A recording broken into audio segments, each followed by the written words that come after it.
ये कहानी है ओयला साम्राज्य के सम्राट बिंबिसार की।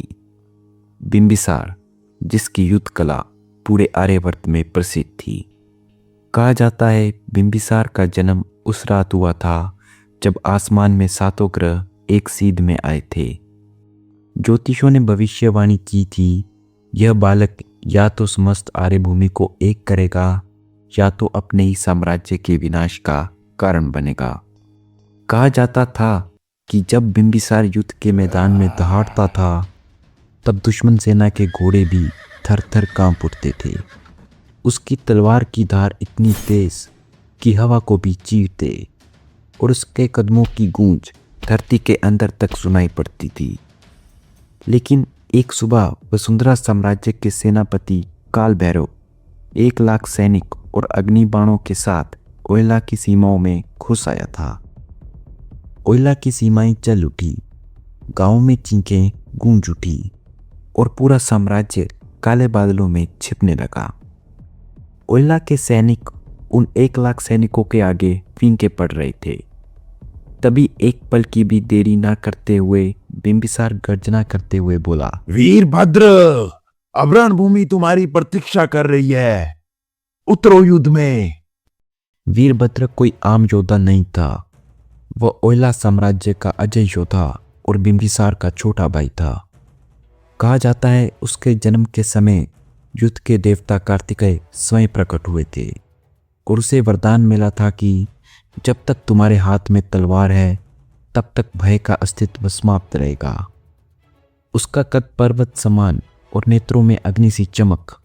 वह काले कवच में लिपटा अपनी वज्रधारा नामक तलवार के साथ रणभूमि में उतरा। उसके कदमों से युद्ध की दिशा बदलने लगी। उसके हर वार में तूफान और हर दहाड़ में बिजली। लेकिन तभी काल भैरव के बाण से निकला हुआ तीर सीधा वीरभद्र की छाती से आर पार हो गया और एक तरफा हुआ युद्ध कब दूसरी तरफ पलट गया पता ही नहीं चला। शाम हो गई और शंख बजाकर युद्ध को रोका गया। जैसे तैसे घायल वीर को सुरक्षित महल में पहुंचाया गया। पूरे महल में चिंता का विषय था।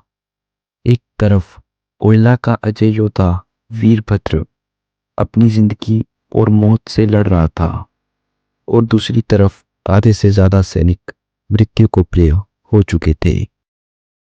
लेकिन तभी आशा की एक किरण जागी, क्योंकि कल युद्ध में स्वयं महान सम्राट बिंबिसार जा रहे थे। यह समाचार सुनते ही पूरे साम्राज्य में उत्साह की एक नई लहर उमड़ पड़ी।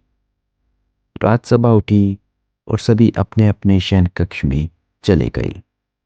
सोने से पहले बिंबिसार रोज अपने आप को शीशे में निहारता था, लेकिन आज उसके एक शुभ चिंतक ने उसके शीशे को एक मायावी शीशे से बदल दिया था।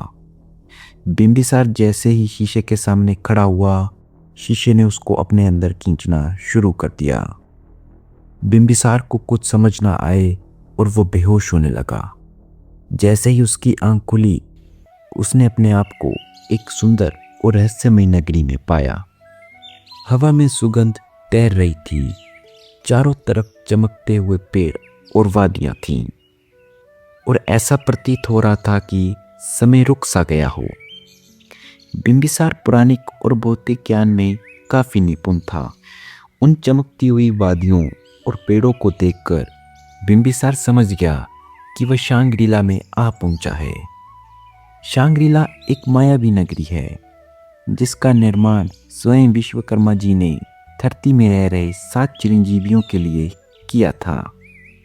बिंबिसार ने अपनी नजर चारों ओर दौड़ाई और उसकी नजरें ठहर सी गई। शांग्रीला एक ऐसी नगरी थी जो मानो स्वर्ग से भी अधिक सुंदर थी। नीली वादियां जिनके बीच चमकती हुई धारा बह रही थी। नदियों के जल में सूरज की किरणें खेलती और हर लहर में मंत्रों की ध्वनि गूंज रही थी। चमकते हुए पेड़ मानो प्रकाश से बने हुए हों। रंग बिरंगी चमकती हुई झाड़ियां जिनके बीच उछल कूद कर रहे जानवर। हवा में उड़ रहा श्रवस घोड़ा जो भगवान विष्णु के कल की रूप का वाहन माना जाता है, जिसके पंख बर्फ से भी अधिक सफेद और तेजमय थे। हवा में उड़ रहे दिव्य पंछी जो धरती से हजारों साल पहले गायब हो चुके थे। सुनहरा आसमान जैसे सूर्य और चंद्रमा एक साथ अस्तित्व में हो। वहां से कैलाश पर्वत के भी अद्भुत दर्शन हो रहे थे।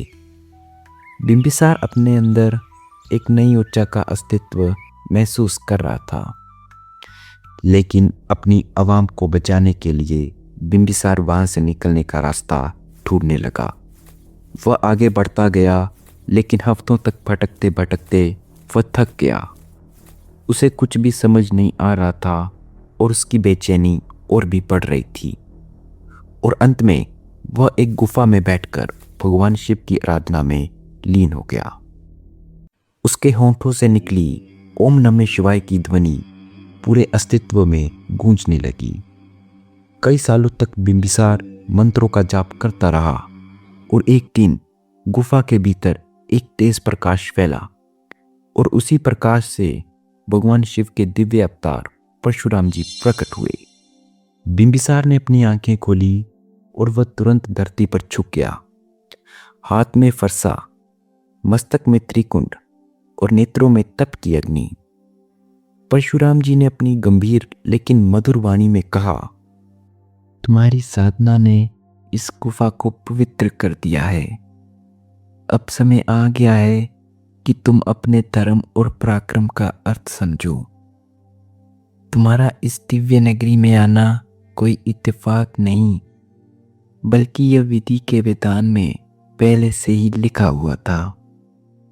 बिंबिसार के आचरण और तप से प्रभावित होकर परशुराम ने उसे एक मायावी अंगूठी दी, जिसे पहनकर वह कभी भी अदृश्य हो सकता था और उसे पहनकर उसकी शक्ति 100 गुना बढ़ जाएगी।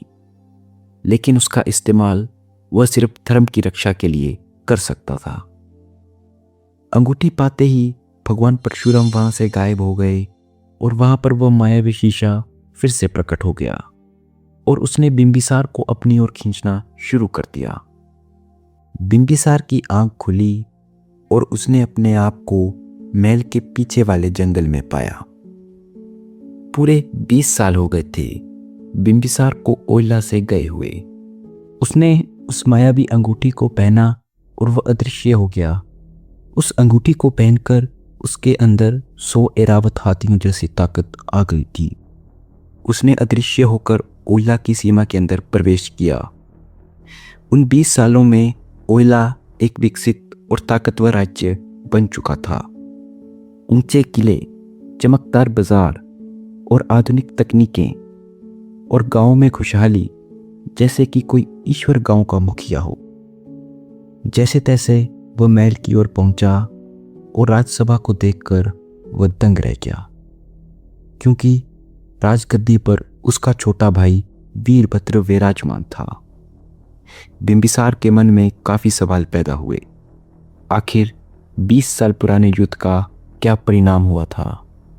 उसका भाई वीरभद्र क्या अभी भी जीवित है? और किसने 20 सालों से ओइला पर शासन किया? और आखिर इस मायावी अंगूठी का उसकी जिंदगी में आगे क्या उपयोग है? क्या ओइला पर एक नया संकट आ रहा है, या फिर ज्योतिषों द्वारा की गई भविष्यवाणी सच होने लगेगी? बिंबिसार के साथ साथ अगर आप भी इन सभी सवालों के जवाब जानना चाहते हो तो कमेंट में एपिसोड 2 जरूर लिखें।